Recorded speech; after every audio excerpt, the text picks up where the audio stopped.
Yo, yo, yo, let's get the business. Yo, let's get the business. What's going on, Ken? Hey, how we doing? Good to see you, man.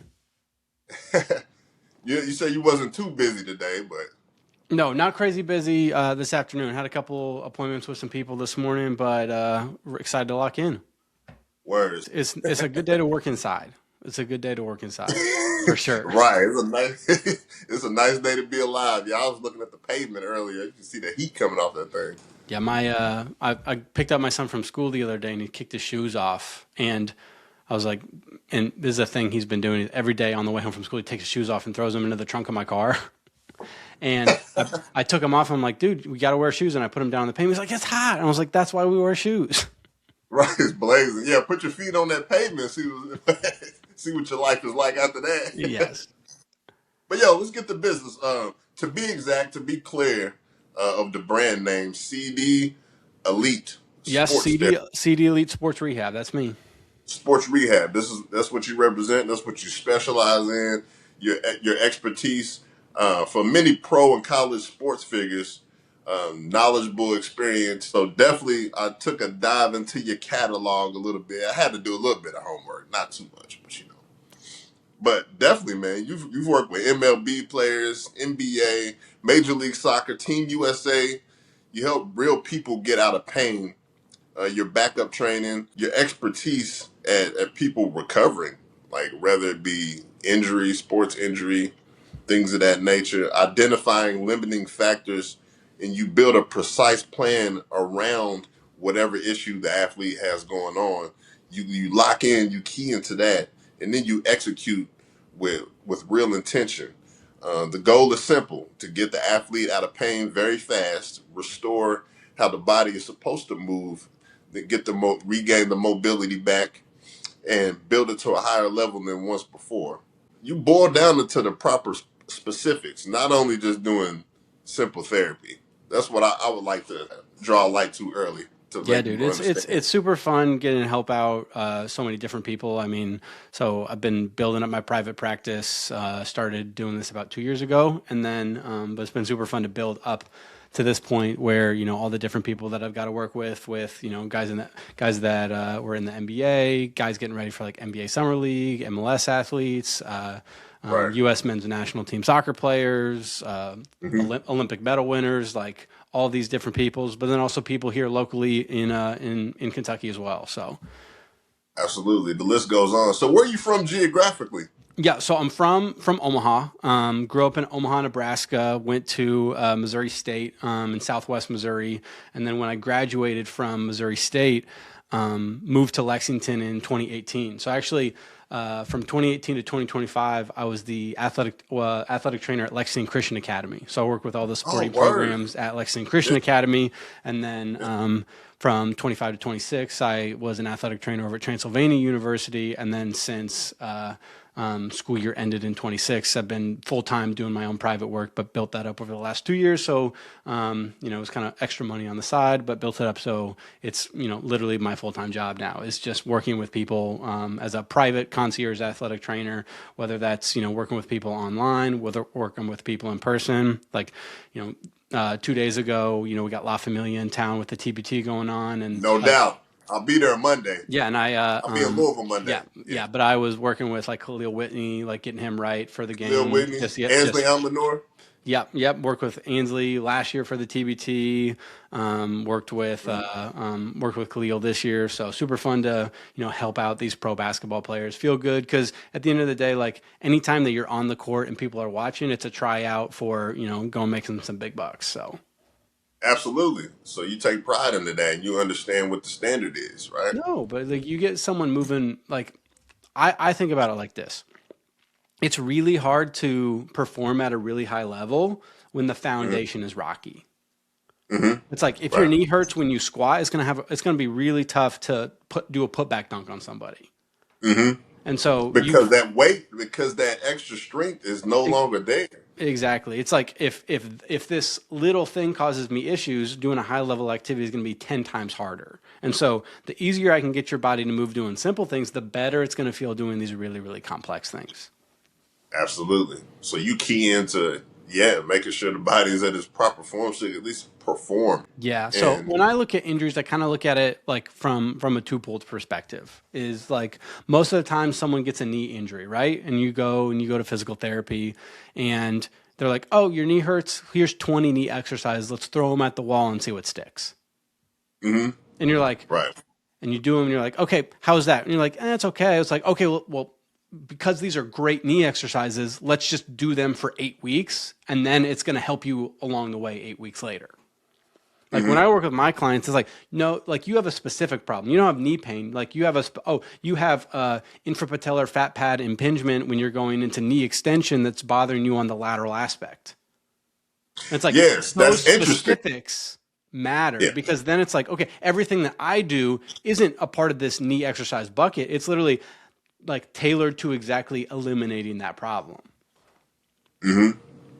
so yeah, so you boil it down to the specifics rather than doing a bunch of, I won't say meaningless, but a bunch of activities that you could possibly cut corners from.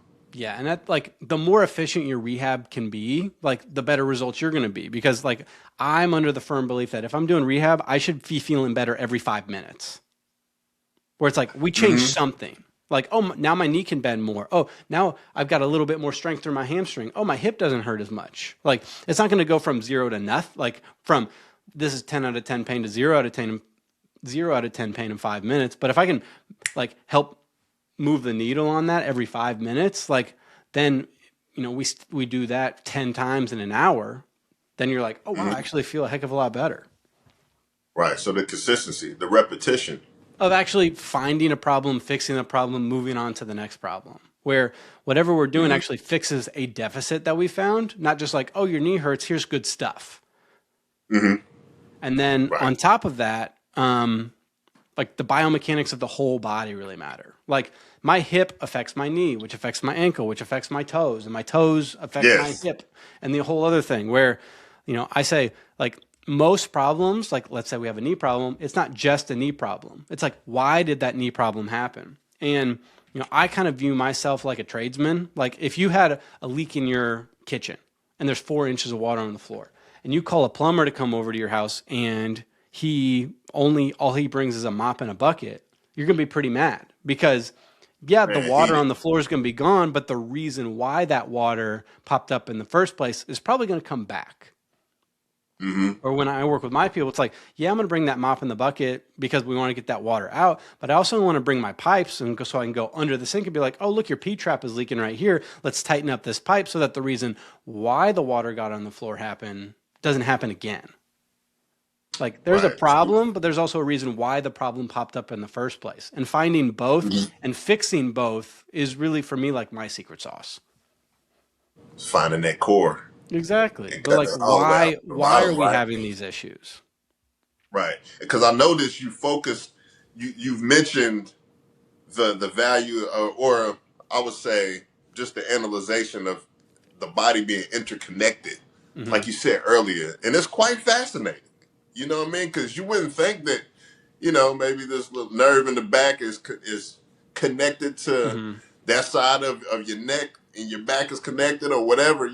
That's understandable because I've judged certain things and understand that Yeah. And there's an so, element to that. yeah. And the way that I kind of look at this is I describe it to my clients all the time of like, if I wrapped your knee with 30 rounds of saran wrap and asked you to go run 2 miles, you could do it, but what would you have to do to work around that compensation? hmm It's like, okay, Right. maybe my hip's working a little bit harder, or maybe my arm's working a little bit more, or maybe like, oh, maybe I have to like whip my leg around in a weird way because I can't bend my knee as much. And it's like, yes, okay. And then at the end of that, it's like, dude, why is my hip so pinchy? hmm But yeah, I could go through and I could do all the best rehab in the world on that hip, but the reason why the hip is popping up is because that knee's super locked up. Right. And so, if I have, 10 different areas that are wrapped in saran wrap around my body, how do I perform my sport or the activity that I want to do, like with all of those compensations? But if I just come in with the perfect pair of scissors and cut off all of that saran wrap, then your body is able to move the way it was designed to, and then you can just do whatever you want to do so much easier. hmm because Right. like we're designed to move in this like smooth rhythmic fashion. And I think, we can all like go back to middle school or early high school where, we're doing sprints in a sport, right? Like think about like a football team. And if you think about the fastest wide receiver and the slowest Remember those? offensive lineman, they don't run exactly the same. They look so much different, right? Like those Mm-hmm. slow offensive linemen, it's like, oh, they're running with their feet pointed out. They're barely running. Like their strides are like half a foot long, and they're working so hard to be so slow. Fluently. Everything's supposed to be fluent, one motion. Yeah. Exactly. But like if things aren't working well, then it's going to be so much more, it's so much harder to do the same level of activity if I have to work around all of these issues. So kind of just going in, making things move the way that they're supposed to frees up the body's ability to like express all this power in the right way and be super efficient. And have a nice balance, right? Because Exactly. how can you eliminate one thing, but then the other things bother you, Mm-hmm. right? So it's like, how could we eliminate it all and operate on a consistent level at least, Because I see it's tough. It's tough for athletes, man. I seen with Jaden Quaintance, this ACL injury last season, and he was out. Jalen Lowe, you see Kentucky basketball team, they were just riddled. They were just smacked with injuries the last 2 seasons. Yeah, It really, and Quentin just got another surgery. Jaden Quaintance, JQ. Yeah, he was there, dude. This was wild. So I was on Instagram, and this guy was posting this video. He's like, "I have elite sport knowledge," and he was like, because I went up to this guy and I was like, "Are you Jaden Quince's dad?" And he's like, "Yeah." He's like, "Oh, I remember. I covered a tournament of his in high school." And it's like, so I'm in New York, and he says he's here to get surgery on his meniscus. And I was like, what a breaking story from like the weirdest Instagram post. Just random, huh? 100% random. Wow, man, that meniscus, that's tough, man. Like we don't really know the ins and outs, but like sometimes I would say probably like 30 to 40% of the time when you tear your ACL, you do tear your meniscus. Just because the meniscus is a cushion on the bottom side of the knee. So it's like if this is my tibia and this is my femur, they sit up like this. The ACL is a ligament that sits inside of this that prevents these from kind of rocking like this. And So the meniscus sits right on top of this as a cushion. But if that ACL tears and you get that slide with that, it can kind of rip that cushion a little bit. Man, it's sliding like earth plates. Yeah. It's tough. Like you said earlier, it's tough to prevent those secondary injuries after having a primary injury. But I think your expertise, that's where you really fall into play because you're not focusing on what the previous injury is.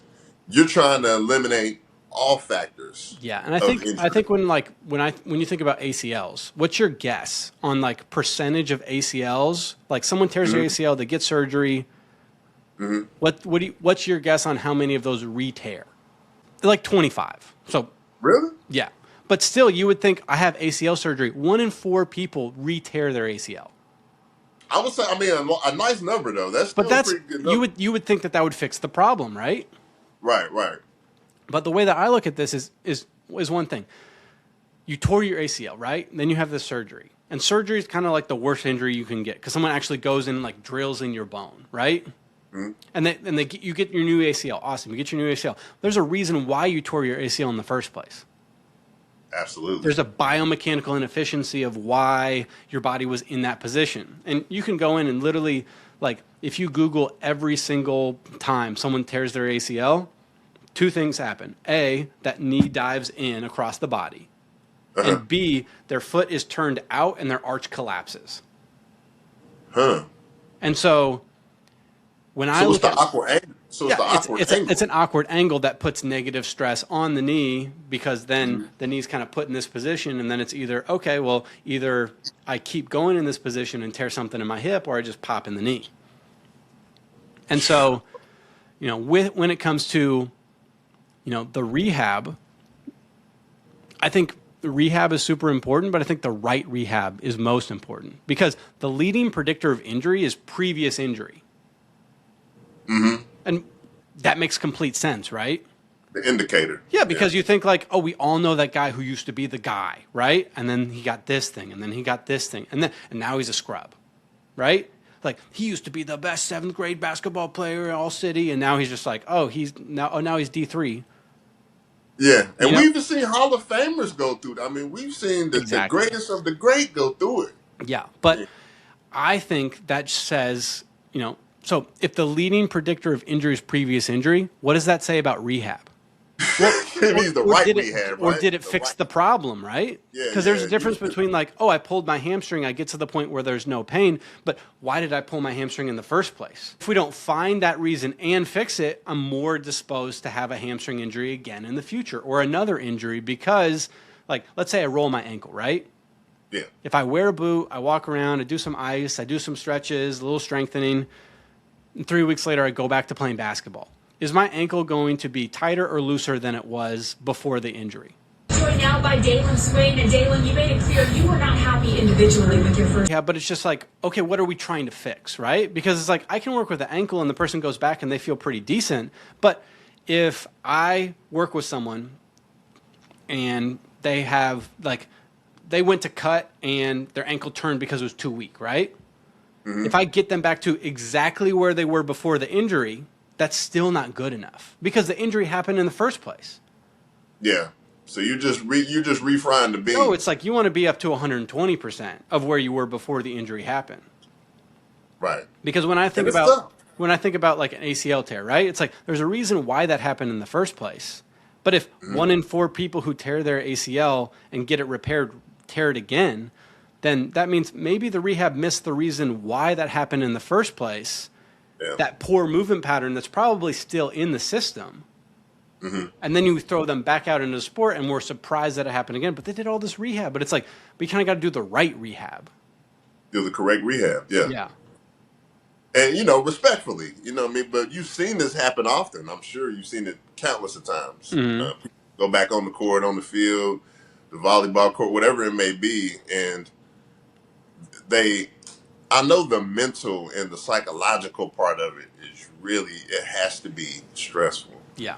Yeah. And I think getting back to that, getting back to that 120, 130% is super important. Like I was working with a pro soccer player a couple months ago, and he was dealing with a meniscus surgery that he had 2 years ago.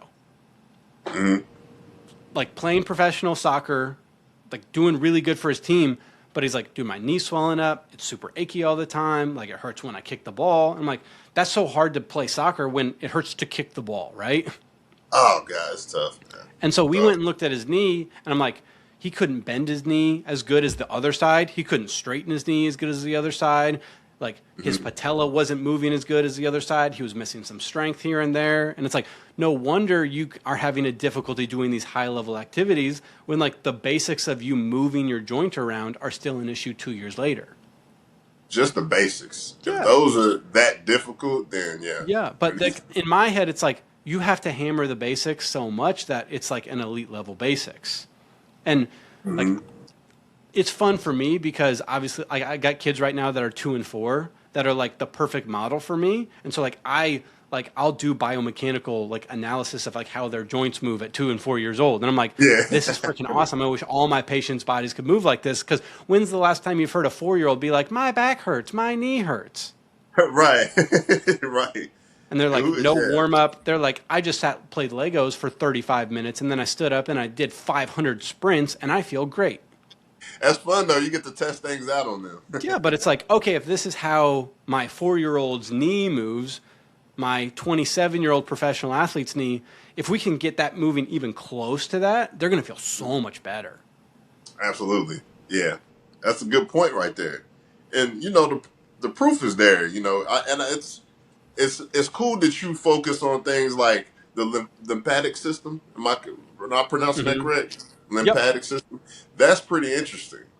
And it made sense to me. If you don't move the fluid or move whatever is stifling in there, it's just going to stay stagnant for the most part. So the lymphatic system, for those of you who don't know, is basically like the body sewer system. Where it's like, if we have fluid that's kind of stuck, it goes into this. We've all heard of lymph nodes before, right? But there's lymph vessels, kind of like there's veins and arteries. So there's a whole system of of tubes that run through your body that are literally just the waste system. And they run perfectly in tandem with the veins and the arteries. Like they follow that same pathway. And when it comes to, swelling's not good, because if there's swelling in a joint, the brain's going to kind of shut down activity through there, because it says, okay, there's an injury in this area, let's get that gone. Like think about like an ankle sprain. Someone sprains their ankle gets really swollen, right? You want the swelling to go away. How that swelling goes away is through the sewer system. And so typical treatment with that is, your typical RICE, right? Like rest, ice, compression, elevation. We all heard of that, right? We've all heard of that before. Yeah. So the guy who wrote that, his name is Gabe Merkin, and he wrote that in a book in 1970. And since then, he's actually written forewords for a few books that debunk ice as a treatment for injuries. And he's like, dude, I was wrong. The science is not good anymore on this. So swelling comes in. Obviously, that's bad, and we want to get it out. Like if I have someone who sprains their ankle, I'm gonna put a bag of ice on it. But if 3 days later I'm still working with that person, I'm not gonna even touch that thing with ice. I mean, so let's say you put any liquid in the freezer. Is it gonna get thicker or thinner? It's gonna get thicker. And so if I want something to go through, a system, why would I make the fluid thicker? And obviously you don't want to do heat, because that's going to bring in too much inflammation, but it's about understanding what am I actually trying to fix, right?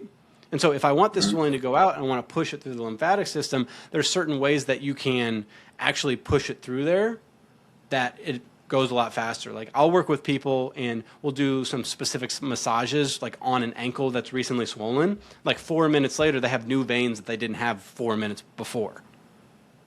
Got them run. Hey, took them through there. Got that thing running more fluid. Yeah, but and ice itself, it actually shrinks the vessels of the lymphatic system. So imagine it's Lexington. We get 4 inches of rain, and the water's got to go down through the drains. How much more flooding would we get if we went through and we shrunk all of the pipes on the drainage system? Right. It would make it much harder. And so if we ice an injury, it actually makes it like way more difficult to get that swelling out if that swelling's already there. That makes perfect sense. Yo. Sports talk heavy. New episodes coming, so stay locked in. Let's get to business.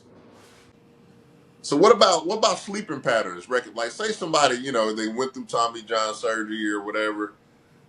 Does it affect them if they sleep on that side majority of the time? I'm sure the injuries vary the situation. But how frantic are you about sleeping patterns and posture and stuff like that? Sleep is like top tier injury prevention activity. Like if you look at people who sleep 8 hours a night compared to people who sleep 6 hours or less a night, it's like a 25% jump in injuries. Facts. Yeah. Just from the lack of sleep. But then there's also performance enhancement aspects of sleep as well. There's this famous study out of Stanford that they took the Stanford basketball team through a sleep study, and for 2 weeks they basically made them increase their sleep by an extra hour and a half per day with naps and longer sleep at night. Their 3-point percentage went up 6%, and their free throw percentage went up 12%. Words. just from sleep. So it's not just getting good sleep on the 8 hour plus a night, having good sleep hygiene and all that is a performance enhancer, and having poor sleep is a performance detriment, and it's also an increased risk of injury. Man, and it makes so much difference, especially when you get older. I can't believe when we was younger, staying up playing the video game and doing wild stuff all night. You'd be up till 2 a.m., but you'd still sleep till 11, so you'd get your 9 hours. Sometimes, but nowadays you can really, it makes a tremendous, significant difference.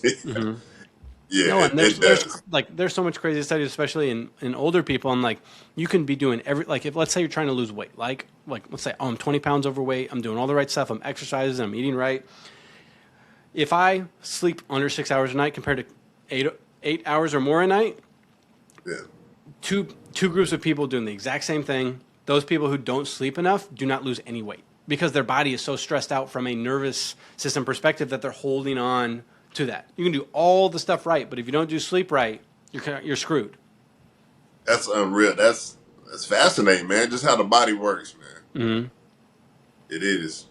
And that injury part, this to me, as much as we love sports, it's the ugly truth of sports, right? It could be it could be the end of someone's career, an injury. It Hmm. could be the reason why someone retires early. You know what I Yes. mean? Injury. Tracy McGrady is back. It's like that's the ugly truth that you have to face as an athlete and as a fan. You know?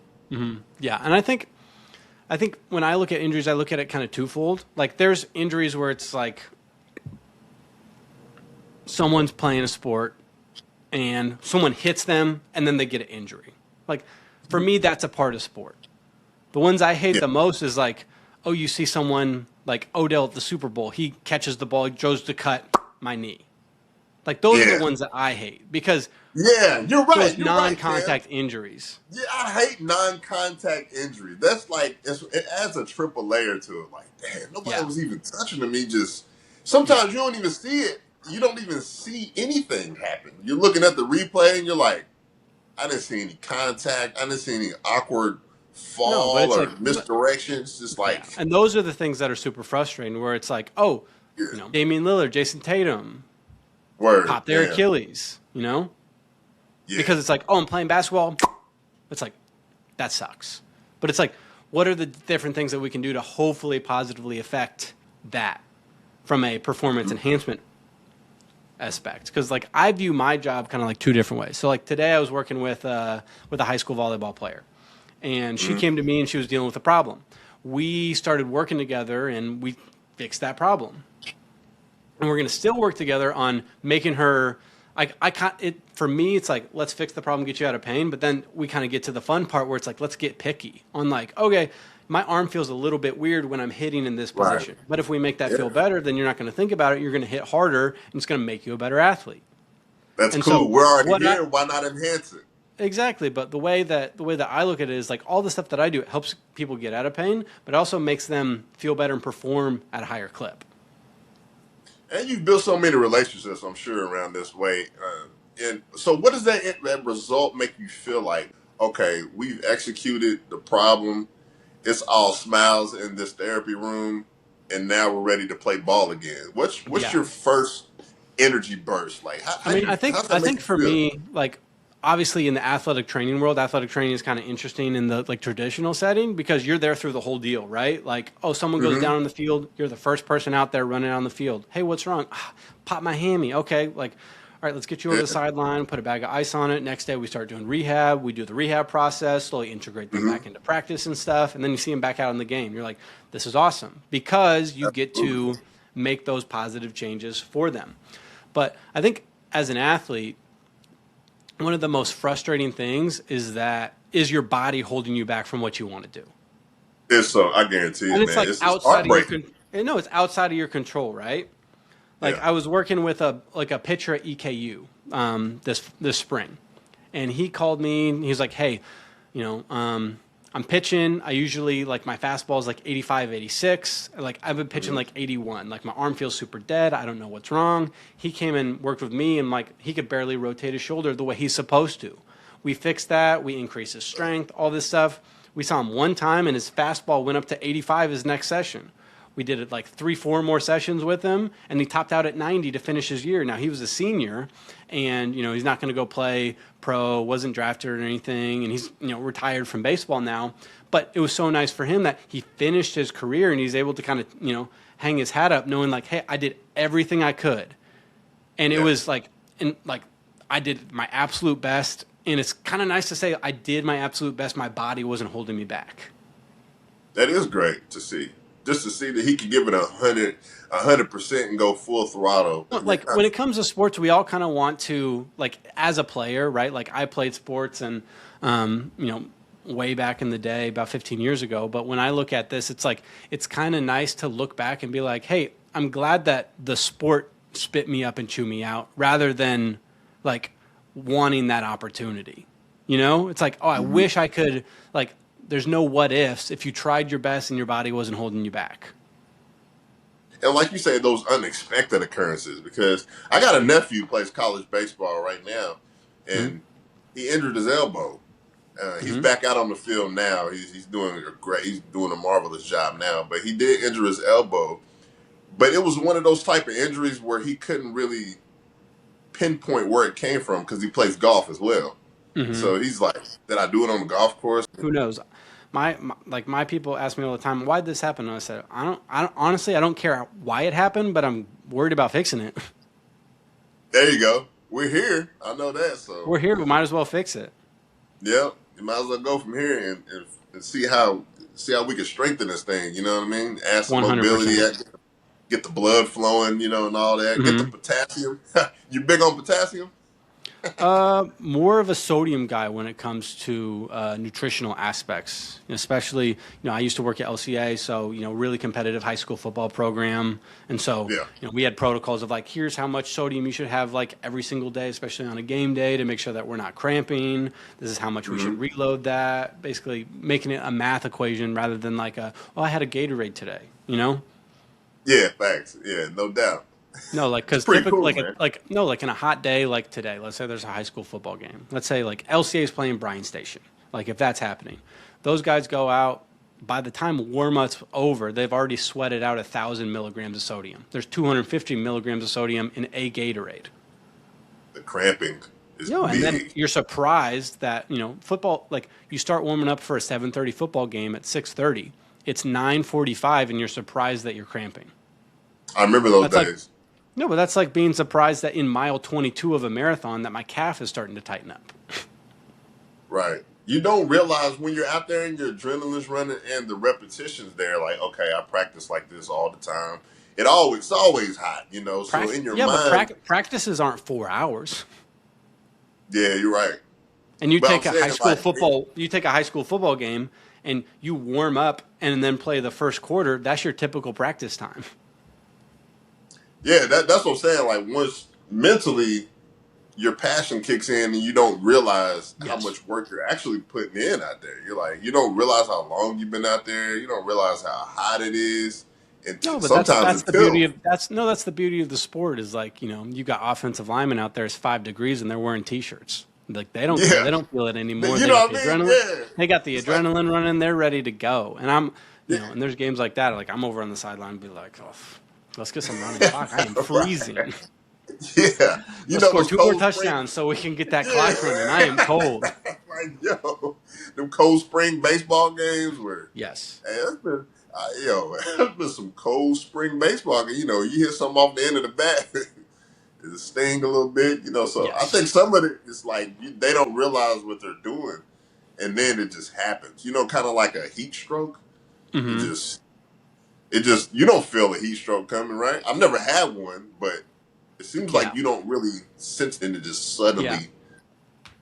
Yeah, heat strokes. Like I think, when it comes to athletic training, like for me being in the traditional setting, like that's like a bread and butter scenario. It's like, okay, us being in that scenario and being able to watch and understanding what's going on and looking at these individuals, knowing who they are, what they typically look like, and be like, okay, this guy seems a little bit off or he's a little sluggish. Like one of the key signs of heat stroke in most individuals is that they stop sweating. Yeah. And so if you see a football player who's beat dry, you're like, come here, like let's go sit in the shade. Let's put an ice towel on. Like, let's throw you in the cold tub and call it a day. It's like, that's one of the things. It's like if you can prevent an injury like that from happening, like that's so great. Because I think what is it like every year there's always a news story of it was high school football practice in August and so passed out and now there's a funeral. Yeah. But if you have the proper precautions and things set up and the right people in the right places who know what to look for and know what to do, like all of that is super preventable. I believe so. But also educating the guys on like, hey, you need to have more than a lean cuisine meal and a bottle of water before football practice when it's 95 degrees out. More than Totino's pizza rolls and a Mountain Dew. So have you ever sustained any like serious injuries yourself when you play ball? No, I was actually pretty lucky. Pretty fortunate. Nothing crazy for me. I had like a shoulder thing when I was playing football. Me either, Cam. I'm right there with you. Bunch of jam fingers. I was out for like 3 games in high school. I took way too many charges playing basketball, and I got a bruise on my butt, and that was probably the worst injury that I got. You taking an offensive foul? No, offensive fouls. Yeah, just, That's hilarious. So I got grew up in a very, very old school basketball household, so defense was better than offense. Hey, I dig it. Yeah. Hey, tough defensive mind frame. I got you.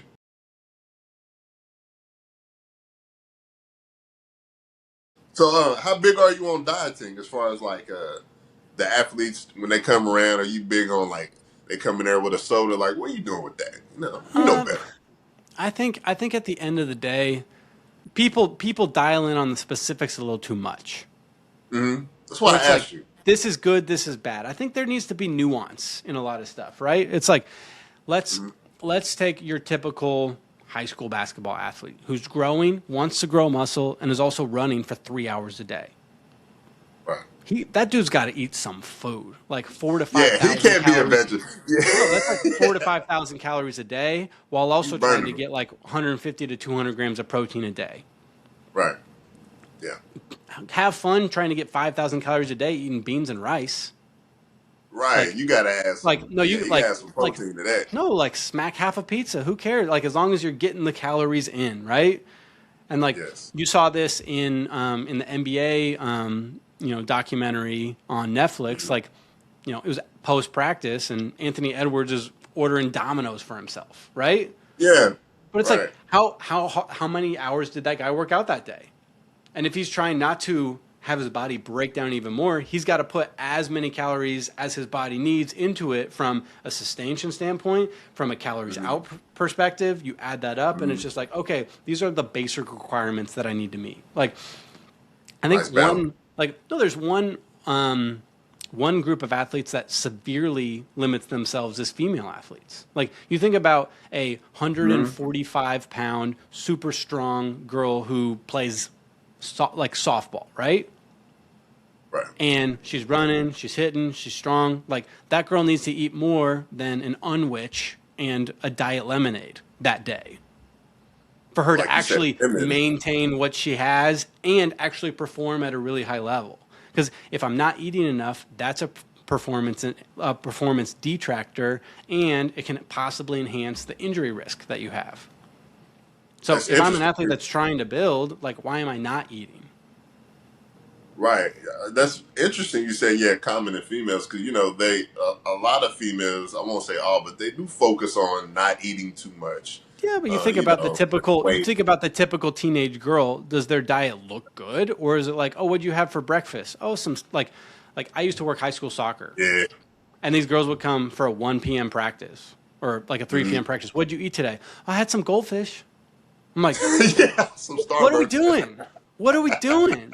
You're an athlete. You're about to go Yeah. sprint for an hour and a half, and all you had today was Right. goldfish? You about to burn all that and plus whatever No. you had left. I had an iced latte and a muffin. Like, Yeah. what are we That's hilarious. talking about? And that's interesting because some of the greatest athletes of all time, you see Babe Ruth, what he done before games. You seen Michael Jordan, what he done before basketball games. Some of these greats break some of they're some of the first to break the rules. Yeah, You and know I what I think mean? It's quite interesting. at the end of the day, it's easy to complicate things, and it's easy to be like, oh, don't drink soda. Oh, take this vitamin. But like Right. before you dive into the weeds of like, okay, like, oh, which type of fancy vitamin should I take for this thing? It's like, okay, am I getting my base amount of calories in? Am I getting enough protein in? Am I getting carbs because I'm an actual athlete and I need to eat? Right.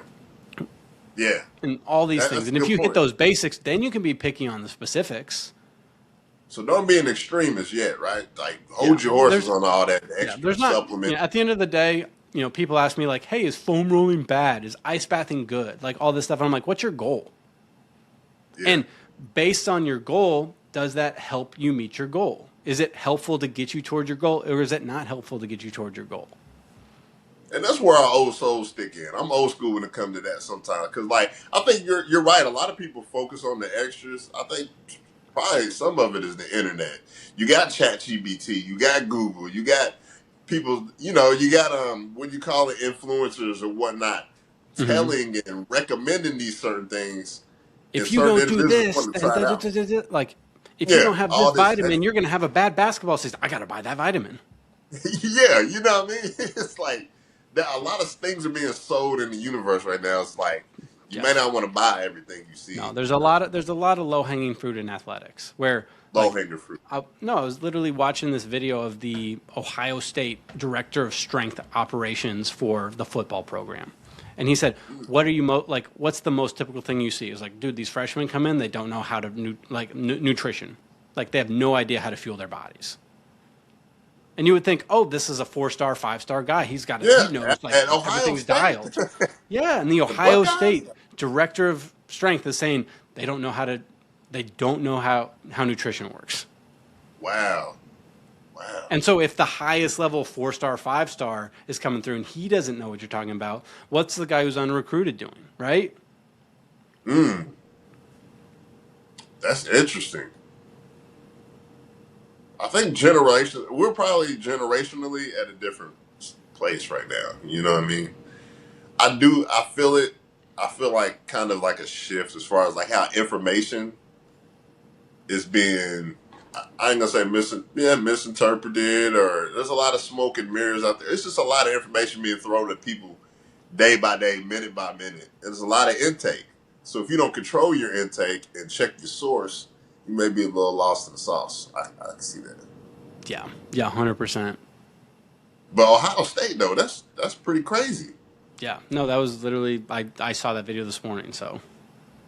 Dang. So what do you see any reoccurring mistakes that athletes make? I think one thing that I generally see is that people do what they think should be good for them, which is not bad, but that's just what they've been told, right? Where like it's like that bucket of knee exercises, right? It's like, are those is that bucket of knee exercises that we throw at the wall, see what sticks? Is it bad? No, but is it what's specifically your issue? And so like when I work with my clients, it's like, I want to teach you, hey, this is how your ankle should move. This is how your knee should move. And if it's off, here's how you fix it based on A, B, C, D techniques. And you understanding how your body moves, how it should move, understanding if your movement is good or bad, and then being like, okay, well, this doesn't move the way I'm supposed to. And so based on what you taught me, I should do A, B, C, and D, which is a little bit more specific, right? It's like, hey, hitting the ice bath is good. Hitting a foam roll on your calf is good. But if it doesn't move the needle on the specific problem that you're trying to solve, like that's not going to change anything. And if you overexert yourself, I would add in, because I'm sure you see that too. I'm sure you see people stifled and they're like, I got to overcome this injury. I got to get my body in the proper state. And they do too much in the gym. They put in countless hours working out. And I feel like they didn't need that. Efficiency is so important. Right. Like, what's your goal? What are you doing to meet that goal? And okay, cool. I ran 700 hill sprints today. Awesome. What's your biggest goal? I'm trying to get my legs stronger. When's the last time you squatted? 2 years ago? Right. So that's an endurance. You're going for endurance whenever you tell me you're going for strength. No. And so I think at the end of the day, when it comes to this, it's like, I think a lot of athletes have a problem that they're trying to solve, but their solution doesn't match that problem. That's where you come in. Yeah, and I think at the end of the day, when you have someone in your corner that knows how the body moves, how it should move, and how to get it from A to B, it helps you move along in your athletic career. Do you ever just reach out and contact them? Do you ever try to get in contact with their management team or anything? Someone's like, yo, my knee is screwed. I'm like, hey, can you help me? I'm like, yeah, I can help you with your knee. Right. Like my business kind of actually started out with kind of what you're talking about. Yeah. So I was a athletic trainer at LCA, and then my first year there was 2018, 2019, and it was Kyle Rhodes' senior year when he went to LCA. And so Kyle is the Lexington high school leader of like all-time scoring record in Lexington, and went on to play at Liberty University for 5 years, and then when he was done with that, he was looking to go pro. And he was a walking bucket. Yeah, and so he reached out to me because he was kind of in this awkward moment where he's in between finishing college and going pro, where he didn't really have medical care. Right. Which is like a weird spot. If you're like trying to be a pro athlete, but your body doesn't feel good, how do you fix that? But the people that I usually work with, I can't work with anymore because I'm not at that school. And the people that I'm going to, like, I don't have a contract yet. So he was in between. Yeah, so he was in between people, and he had like a couple tiny things that he wanted to tune up, but he also wanted to do some like performance enhancement stuff before he went eventually went to Germany and played over in Germany. And so we worked together for 5 weeks, got his body moving right, and got him feeling a lot better, got him in the best shape of his life in 5 weeks, and he went over to Germany, and then eventually made his way back to the States and played in the G League. Oh. But when he was over in Germany, he had this issue that his athletic trainer was like trying to help him with, but it wasn't quite like fixing it fast enough for him. So he called me. He's like, "Hey, I ask you some questions about this and like what to do?" And I was like, "Yeah, 100%." And so we started like every week doing like a FaceTime. Like we just FaceTime, and I'll be like, "Hey, do this, do this, do this." He's like, "Wow, that feels better." And then one time he was like, "Honestly, this is super helpful. You should do this like for more people." I was like, Right. And I never even thought about that.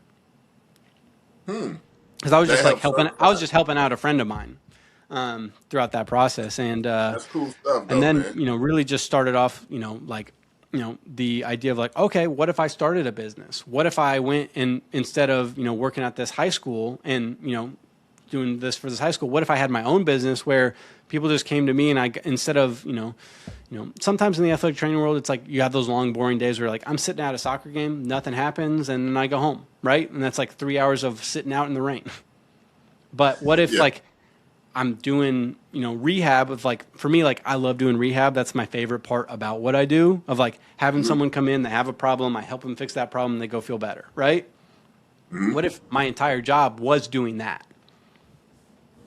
Right, And so you seen the vision. Exactly. And so he kind of inspired me, and then over the last couple of years really just grinded to try to build up that business. And for me, like 95% of my business came from literally the cold groundwork of cold DMs. Like I sent a message, "Hey, I'm Cam Deckett, I'm a certified athletic trainer.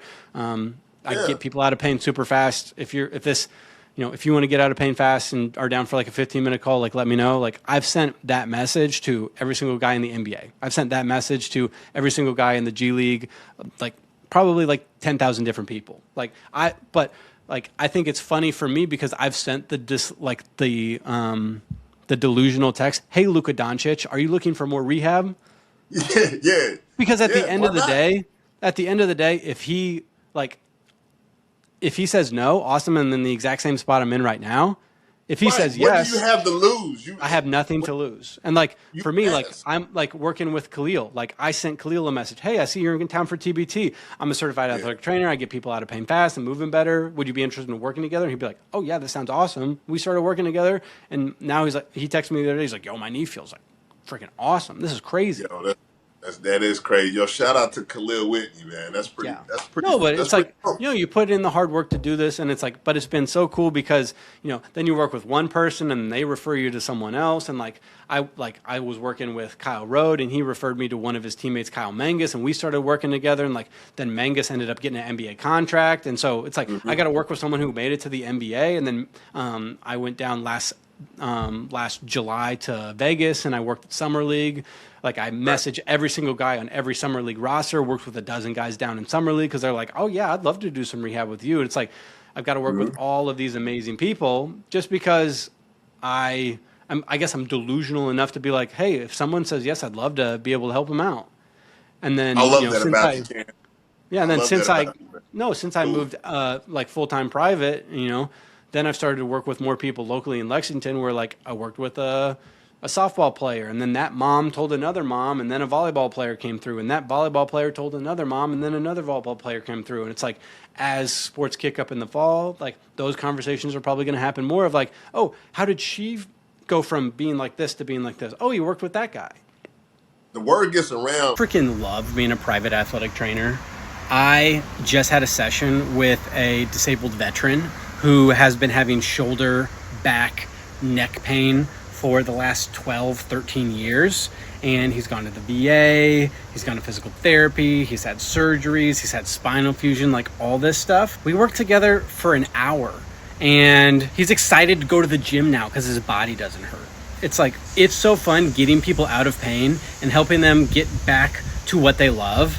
And dude, it's so rewarding and it's so fun to see someone who's been dealing with pain for over a decade stand up and be like, that pain in my throat is gone, or I can stand tall again, or I don't feel that pinch in my back anymore that I felt for years. Like, this dude has told me my pain was so bad in the middle 2010s, like the VA had me on fentanyl. And now he's like, dude, I have no pain at all walking out of here. So freaking fun, dude. And at the end of the day, it's all about results, right? Like, I could be the best conversationalist in the world. It could be super easy to bond with. But if you come and see me and you have ankle pain and then you leave and you still have ankle pain, it was a waste of your time. Yeah, putting out that good work. Like I worked with a college running back a couple months ago who had toe pain for 2 years. We worked on it for 5 minutes and it was gone. See, people need that's why they recommend you, though. No, not because what he was doing was bad, but it just wasn't fixing his actual problem. But we go in and we do specific things that are perfect for his problem, and we're good to go, and he feels great. It's a very helpful service you're providing, man. And it's just going to keep growing and growing. You do that good work, and people see that, and the proof is in the pudding, and then people keep vouching for you, professional athletes, Kahlil Whitney, this, that, and the third. No, to say like in the last 2 years, I've worked with NBA players, MLS players, players that have played for the U.S. men's national team, Olympians, Kentucky basketball. Like I had Jerome Morton from Kentucky basketball over here working with me like 3 weeks ago. Jerome Morton, yeah, he just signed with the Cats, right? Yeah, came from Washington State but went to GRC. So it's like, just because, I'm delusional enough to see like, hey, would you like some help? And some people say yes, and then it just kind of like it'll continue to roll from there. So super excited to like move from the traditional setting to, starting your own business and starting your own private practice of helping people get out of pain. Always stressful, but at the end of the day, it's also exciting because, what I'm doing now, I'm building my own thing. And, if it works out, it works out, and that would be awesome. If it doesn't, I can't say that I didn't try.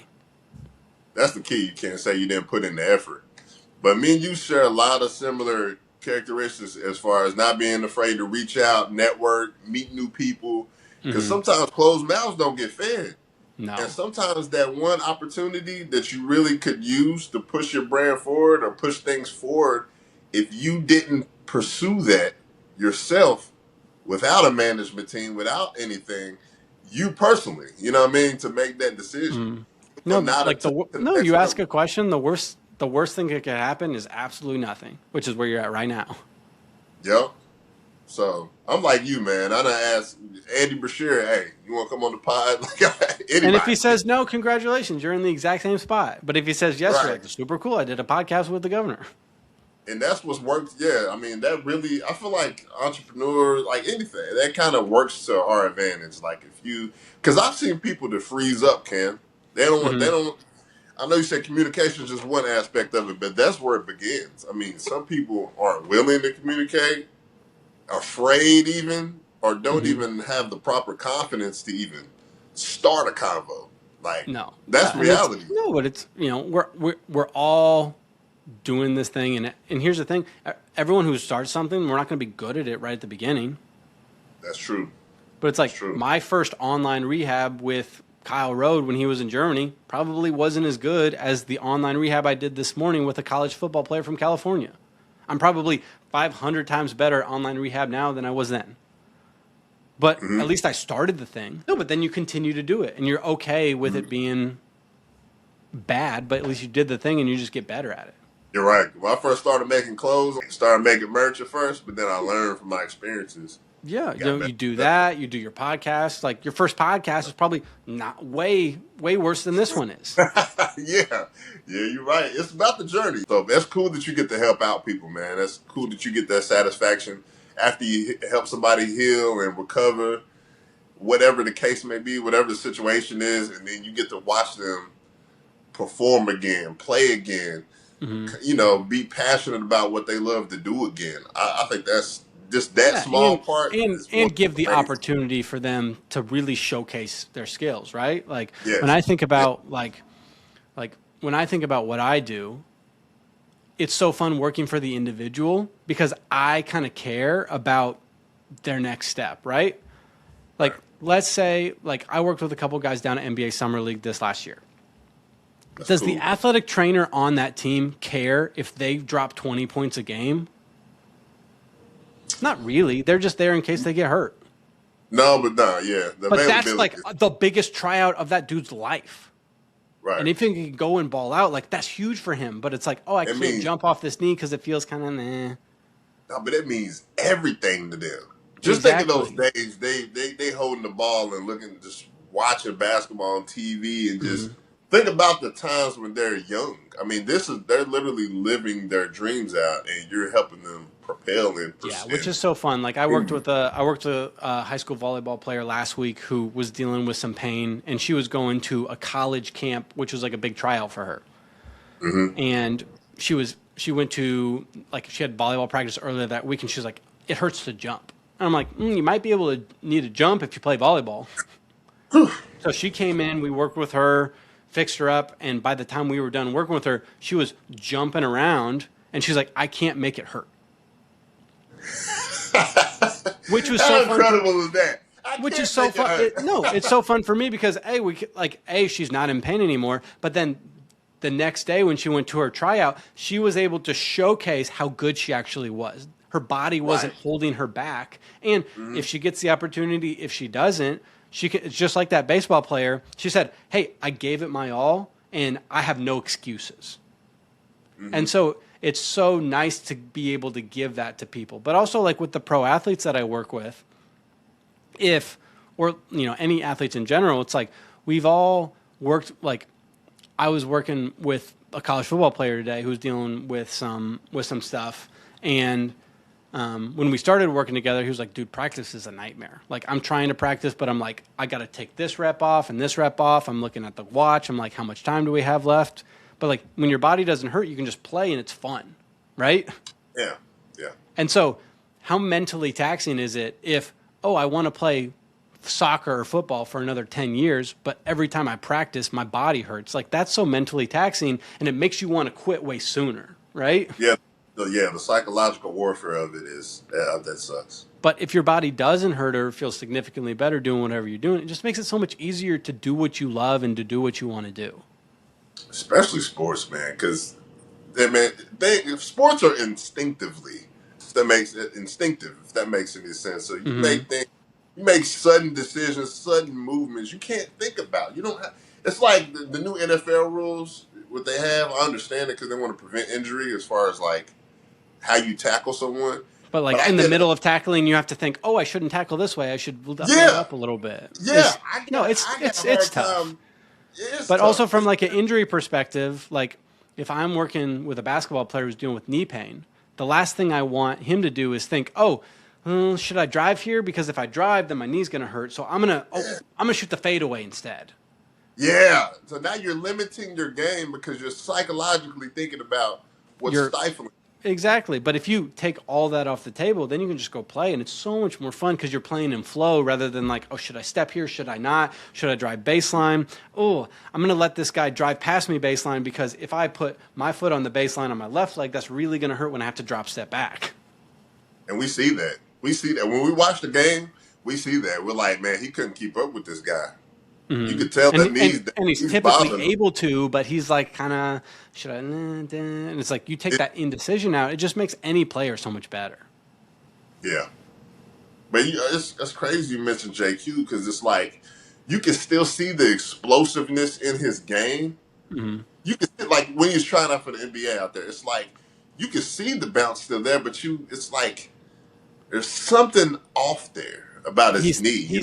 He's thinking about, should I jump? Yeah. Right? But it's like, how much better of a player is he going to be if, like, I'm not thinking about my knee at all. My knee feels great.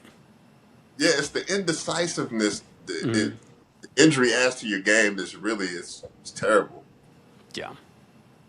But you go in and you fix that to 120%, then you're in a good spot. Now, obviously, it's always tough if there's like an actual structural problem, or in his case, like seems like he had a meniscus going on while he was trying to come back from the ACL, had to get another surgery and all this kind of stuff, which sucks for the individual to like power through that injury. But if there's not if there's not a structural problem, like let's go in and like let's fix how these muscles are moving, how the brain's telling the body to move, all these joints, is everything tight, is everything strong, is everything loose where it needs to be loose, strong where it needs to be strong. And if you go in and fix that, like sky's the limit for so many people. So let me ask you this. Have you seen a taller player or a bigger player? Have you seen that kind of alter the trajectory of their recovery? I think about the foot a lot when it comes to taller players, because you think about like guys like Luke Walton or LaMarcus Aldridge, right? Foot injuries, right. Yao Ming is an example, like really tall guys where a foot injury just kind of railed their career. Yes. But then you see how much focus Victor Wembanyama puts in his feet and his mobility. Like Victor Wembanyama can do the splits. He can move. I've never seen that. Is that a creative player out there, Cam? No, but it's so fun. But like, so here's for me. So I was working with a player who was playing on the Spurs last summer. And he texted me, or we started working together because he was dealing with some tightness, some achiness. And like, I asked him to do a simple thing of get down on the ground and put your butt on your heels. Mm-hmm. Like, and you think like any like 3-year-olds like sitting in that position when they're playing Play-Doh on the floor, right? Mm-hmm. Not like a crazy position, but for him, he was stuck like this. He couldn't get down. And he's like, oh, I was like, no wonder your knees are hurting. You can't even bend your knee all the way. Right. We worked together for a month and we got like great results with him. And it was super fun because I did it all remotely, over the phone. I was like, hey, do this, do this, do this. And I was able to teach him so many different things to make his body feel good. He texted me like a month later. And he was like, dude, I was just at a yoga session with the Spurs. It was me, it was Wemby, it was Castle, Vassell, Harrison Barnes. And I look around and everybody is dying because it's like I can't get into these positions. But I look over and me and Wemby are like, we're doing good, dude. Yoga masters over here. No, but it's like when your body can move well, it just makes it so much better to do anything. But like Wemby, from a foundational perspective, like you see him doing like barefoot crawling all the time and doing so much balance work and having like a really good squat, great mobility. It's like he's just really trying to build the foundation so that doesn't break down when he stacks high level load on top of that. That's quite interesting, man. I figured I'd ask that question because I've seen so many tall players. You're like, okay, he's out there. Next game, he's out. Knee injury. Mm-hmm. Greg Oden. You know what I mean? Yeah, no, like a great, like, no. Yeah, Greg Oden's another great example. I think I was thinking Greg Oden when I said LaMarcus Aldridge. I completely messed that up because they both played for the Trailblazers. I helped you out with that word. we forget that Greg Oden was in that same draft class as KD. Yeah. Was he number 1, number 3? Or he's something. I think he was 1 and KD was 2. He was 1 and KD was 2. I think he went number 1. I believe so. What would the Blazers look like today if they would have picked KD? Wow, they took Greg Oden over KD, bro. Yeah, that was a franchise mistake right there, big time. That was a decade where that was goodness gracious. I didn't realize that. Dang, that's cool, man. You've had some cool experiences though, man. Where do you see taking the brand further from here? I mean, at the end of the day, I think just growing, seeing more people. There are like a few people that I look up to in the sports medicine world. One that I think everyone's kind of heard of is Mike Mancias. He's LeBron's personal athletic trainer. Shout out to him. And then there's an athletic trainer that I know. His name's Tyler Lesher. He used to be the athletic trainer for UCLA men's basketball. But now he is the personal athletic trainer for Caleb Marshall. He's the performance therapist for Caleb Marshall, who's a guard who plays for the Dallas Mavericks. Wow. And so I love basketball. So in a perfect world, I am like one person's guy. And, I think, and like Jason Tatum has a guy that like, he has his PT, you literally see him with his PT everywhere, where like, I don't think that would be too bad to like dial in on like every little aspect of how someone moves at such a high level. Like for me, I would nerd out about that like crazy. And I think that would be so fun.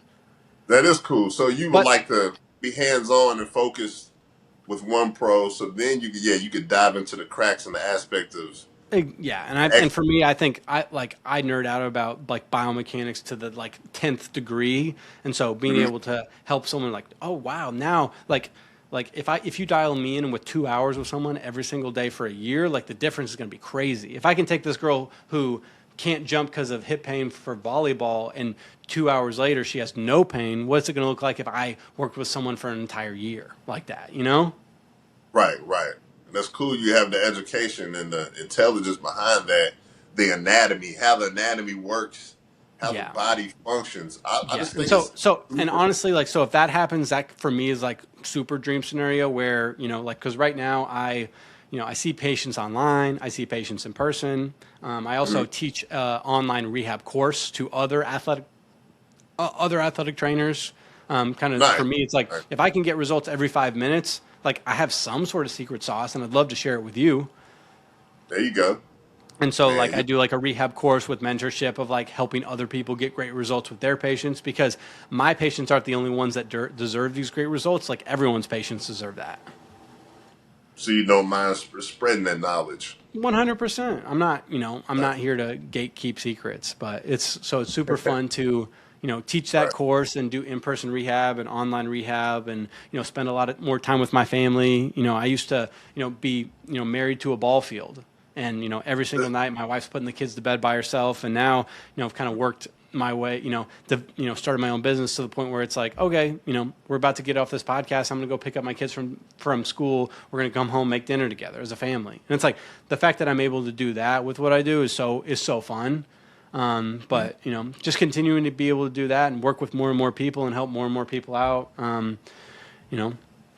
Obviously being in Lexington doesn't hurt with the dream of, having a one-on-one relationship with someone at a really high level, because you never know when the next, top 10 draft picks is going to come in, and I form a good relationship with them based on, oh, I know this guy, oh, you know this guy. Like, you never know what's going to happen. And so putting yourself in the scenario where, someone could say yes is, the exact position you need to be in. So I like that. I like where you inserted yourself, planting yourself in that position, surrounding yourself around where you want to take yourself, where you want to be. The networking, the relationships, even geographically, Lexington's a nice place to have your expertise land in. So Lexington's not a bad place to love basketball. I'll say that. That's life in Kentucky. Is Lexington basketball. This is culture right here. Yeah. Where you like to eat at in Lexington? I'm a sucker for two places. Goodfellas is near and close to my heart. Obviously, I know that's a chain, but my wife and I love New York, and so getting a type of New York slice. The downtown location for me, other than the Distillery District, just because it's that vibe of eating a piece of pizza on the street. Yeah, you like that though, New York style. Yeah, but then there's a sandwich shop.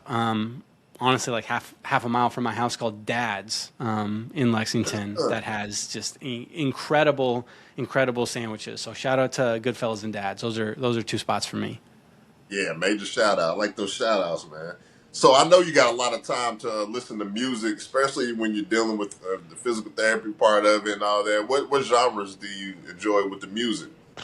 I'm all over the board when it comes to that. I can listen to a little bit of everything. For me, like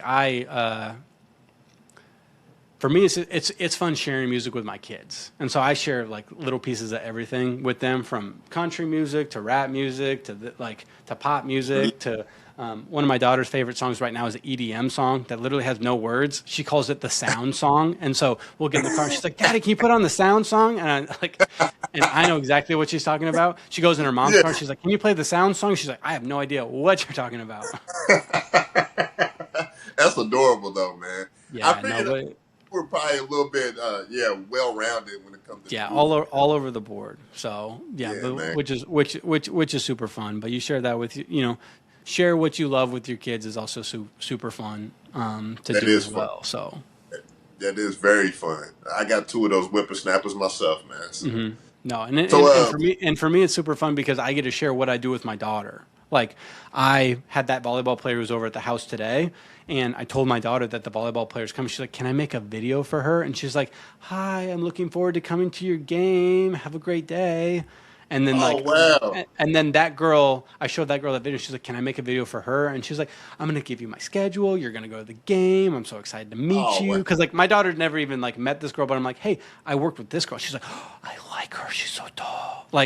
And just like her seeing all the like, not only like, oh, I work with guys, but I work with girls, and like that's so fun for her to be like, look at all these amazing women who are doing these amazing things, and I can share that with my daughter as well.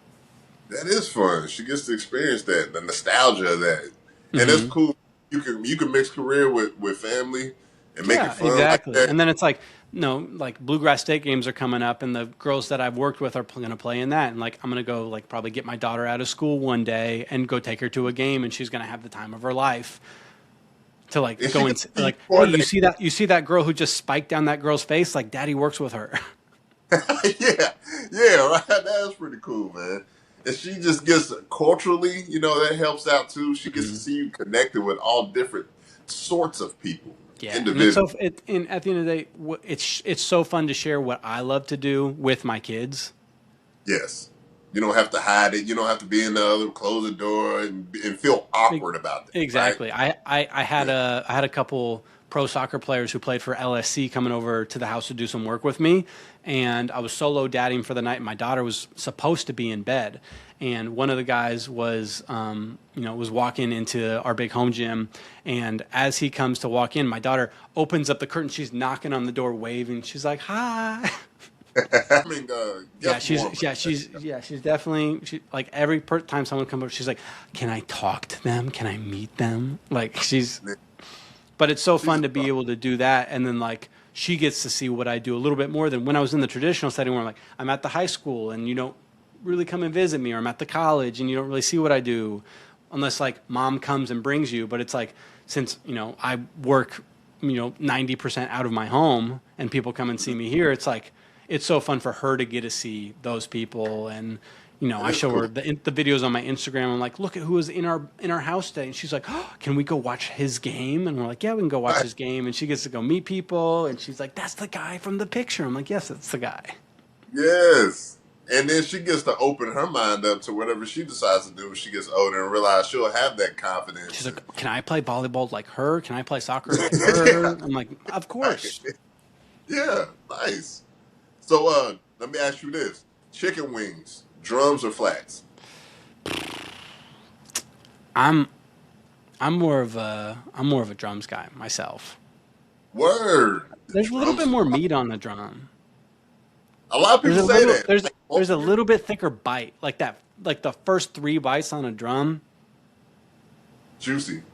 Yes. Like a flat's not bad. I feel like halfway through the flat is better than halfway through the drum.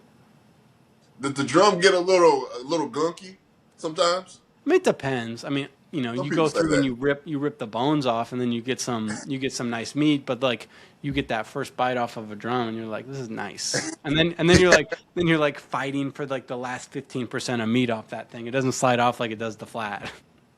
Nah, factual. It's always an interesting question I ask Hmm. that. It's fun to get people's perspectives on that because it's Yeah. like, yeah, you want to see why and stuff like that. So let me ask you this: um, iPhone or Android? iPhone for sure. My man, I knew you was iPhone, my guy for a no, reason. iPhone for sure. I'm a unfortunate supporter of the of everything that I have as an Apple product, so it all syncs together. So Apple baby? Yeah, me too, yeah, man. I'm right there. I'm Apple Victor too. computer, Apple headphones, Man, Apple got the Apple iPad. phone. No, it just Yeah, helps me because I talk to a lot of people through my business. People are texting me. I could be on my work computer. They shoot me a text. I'm like, I can get back to them real quick. you're right, and then everything connected. You know what I mean? You Yeah, get and I on think your Mac. that's easy. I mean, sometimes it's nice if I could step away from work, but at the end of the day, having access to whatever I need at all times is really nice. Right. Because if you get on your Mac, whatever you was doing on your phone, I'm on my computer right now that I do my courses on and my mentorship calls. But what I had on my laptop when I was in the other side of the office came right to mhm. here, so I was able to click the right thing. What about flights? Early or late flights? Cheapest. Whatever's cheapest. Word. I'm with you, Cam. Yeah, for sure, no doubt. Whatever's cheapest. I mean, at the end of the day, like if I have to pick between an early flight the day of a vacation or a late flight the day before a vacation, like if it's way cheaper and I can get the hotel to swing it, I'll do the late flight. It doesn't really matter as long as I get that right. I'm right there with you, especially nowadays, right? Who has the time to look at the intangibles, the And extras? at the end of the day, ask Google Flights what the cheapest option is and give me that. Factual. All right, I got a couple more. Love it. You have a top 3 in basketball, or you got a top 5 of all time, or give me Top five. any top athlete you have. Top 5. I'll stick with basketball. I'm a little bit Word. more. I'm a little bit more dangerous with that. Number 1, Michael Jordan. I grew Michael up. the Magnificent. Yeah. I grew up in a household. My mom was a big Bulls fan. When I was a kid, I refused to get Adidas shoes when I was, I think, 2.5 because they weren't the Michael shoes. My mom told me that. Hey, we got But that in common though, Cam. My mother, she loved Kentucky. Like she could watch the Kentucky basketball games and take those. She'd take yeah, the Bulls games right along with them. yeah, no, we did the exact same thing in my house. But yeah, like my mom said I was 3 years old and I would bow down to the TV saying Michael, Michael, Michael. So. Yeah, he's the GOAT in your eyes, definitely, no doubt about it. But yeah, so I'll go top 3. I'll give you Michael 1. I'll say LeBron 2. Just because of the length of the career and the incredible stats and everything that he's been able to do. And then hot take number 3, Tim Duncan. I like that 3. I like Timmy D at 3. I'm a lifelong Spurs fan. I vividly remember the day I became a Spurs fan. I was 2002. They're playing in the finals against the New Jersey Nets. Richard Jefferson and Jason Kidd, New Jersey Nets. And Okay, I was at my grandma's house, and the game was on ABC. And I remember watching and be like, I like this team. And I've been a Spurs fan ever since. That's hilarious. Since I was like 6. Since I was like, I think I was like 6 or 7. Hey, I like the Spurs. They got culture there, man. And I remember my mother, she went to Texas a long time ago, and I think it may have been the Bulls playing the Spurs, and she came back with souvenirs and stuff like that. And I always liked the Twin Towers. Yeah, when I think I was 3, my family lived in San Antonio, and I was like 3 or 4, and my dad took me to a game at the Alamo Dome. And I remember we were so high up we could touch the ceiling of the Alamo Dome. Like that's how high Like our the ticket- corner of the nosebleed joint? We were back in the back. I mean, obviously, get the cheapest tickets you can. You're bringing a 4-year-old to an NBA game, but Right. it was the Spurs playing the Nuggets, and I vividly remember that because I remember thinking, oh, they named the team after chicken nuggets. Like as a 4-year-old, you have no idea. That's a good way to remember right there. Yeah. Yeah, man. So Spurs have some. I remember that team with Sean Elliott and who was it? Sean at the Twin Towers. Sean Elliott, and people forget about Sean Elliott, but They do. No, him and David Robinson are the 2 players that you can play with as the Spurs on NBA Jam. Word. No, those are the 2, right? They start you with those. Yeah, they had Sean Elliott on NBA Jam.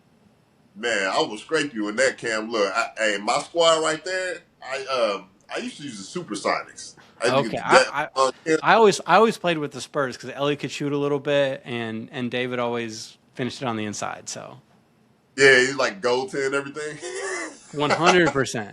He's on fire. Yeah, I like the Twin Towers, man. I like that idea. So let me ask you this. All right, last one: discipline or motivation? Which one you feel is more important? It's nice to be motivated, but it's not necessary. I think. That's a good thing. I was watching this video of Erling Haaland the other day. He's the big striker from Norway. Anyone's been watching the World Cup, he plays for Manchester City, and he's an absolutely incredible goal scorer. But there's a video of him riding the bike, and he's like, do I want to do this? No. Am I having fun doing this? No. Is it necessary? Yes. Yes. And so I think at the end of the day, doing what you know is good for you, regardless of if you want to do it or not, is kind of the important thing. Yeah, that extra, that, No, yeah. and you do stuff without motivation, it's gonna help you out a lot. I think we when I think about motivation, one of my favorite things that I use personally for motivation is if I'm working out, I will put a montage of all of the Rocky workout Oh, montages that's on. It's classic. like there's like a That's 25-minute video on YouTube that I probably have watched 200 plus times. throw the gray hoodie on, you know. Yeah, no, but at the end of the day, I think the story of Rocky is very inspiring because everyone Yes. thinks about in Rocky 1 of when, you know, like the workout montage and all that. But there Mhm. is this one scene the night before the fight where he's nervous and he's talking to his future wife, Adrian. And he says, I don't care if I win. I don't care if I lose. All I know is that if I'm standing at the end of that round, he basically he's like, I'm not a bum anymore, right? He's like, I did Mhm. something with my life. And it's not about winning or losing or getting this great result, but it's about putting in the work and actually trying. So at the end of the day, he just wanted to be proud of himself. Win, lose, Yeah, or man. draw, right? And Right. so when I think about that, it's like, okay, what am I doing from a discipline perspective to at the end of the day be like, oh, I'm proud of what I did that day because it brought me closer to my goal. Maybe I won't get to my goal, but at least I'm closer than I was. I Yeah. think there's a social media guy who had never played soccer a day in his life when he was like 28. He's like, I'm working to become a member of the World Cup team. And Okay. over the course of that time, he became a much better soccer player. Now, he didn't reach his goal, but he's way closer than he was at the beginning. And I think it's okay to have lofty goals and Right. be okay if you fail doing that. I think a lot of people are like, I won't do that goal because I'll fail. But if you shoot for the moon and end up in a good spot, at least you're farther than where you were. That's a good point because it takes discipline to add the consistency to add towards the goal. Because Yeah. yeah, that's a good point, man. No, and Hey, most and it's all about the journey, baby. no doubt, man. It's definitely a marathon, not a race. What they say. So 100%. yeah, continue to push your brand, man. And your services, hey, the service you provide is much needed. Um, and they need, and I'm sure people will contact you even more so. I'm sure you're booked right now. Your email's going crazy, your phone, because now you've already stamped and approved and solidified yourself for the service you provide.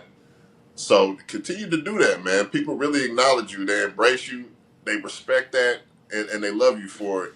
And you're easy to work with. You know what I mean? You're down to earth. You're sporty. You're cool. You're patient, transparent. You know what I mean? All that works towards your brand, so it continue to grow. Yeah, No I doubt. appreciate that. I appreciate that. Anyone who wants to work with me, you're definitely welcome to stop on through. I'd love to help you get out of pain and enhance your performance. Yes, yes. Get out of that pain. Get back to recovery. And website. Easiest way to reach out to me is just my Instagram, CD Elite Sports Rehab. So CD. CD stands for Cam Deckett. So and then my buddy Kyle Rode. Anytime when we would do something really really good with rehab, he was like, "Bro, that was elite." And so he said that so many times that it just stuck in my head. And so we called it. So I ended up calling my business CD Elite. That's cool, man. I like how that organically came about. You know what Yeah. I mean? That's how some of the greatest ideas come about that way. So yeah, I like that organicness. So Yeah. man, yeah, continue to put that work in, man. Don't work too hard. You see, you ain't got much to do today. No, I'm about to go full-time dad duty, so a lot of work to do with those There kiddos. you go. So That's work, fun work, right? yeah, no, it's fun. It's fun. It's that good busy. Fun So for yeah, sure. You got to be on high alert though. man. You get those 4 and 2-year-olds running around. You turn your head around for 1 second. You'll be like, wait, how did one of you guys get up in the tree with the garden hose? Like, Oh yeah, you got the terrible twos going. we got 4 and 2. Woo! We got 4 and 2 at the house. So you never know what's going to happen. I turn around and my daughter's crying and my son's just hitting her in the head, like laughing. And she's like, "Can you stop it?" I was like, "Just move, push him over. You're the big. You're the big."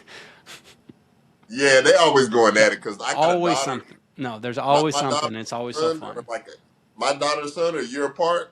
Hmm. So I feel your pain, Cam, but also the love too. Yeah, 100%. No doubt. Appreciate you coming on to the show, man. I really Hey, thanks for appreciate having me, the dude. It time. was a bunch of fun. So much fun. Yeah, the fun, the energy, man. So until next time, man. This is episode 60 something. Let's get the business. Yo, let's get the business.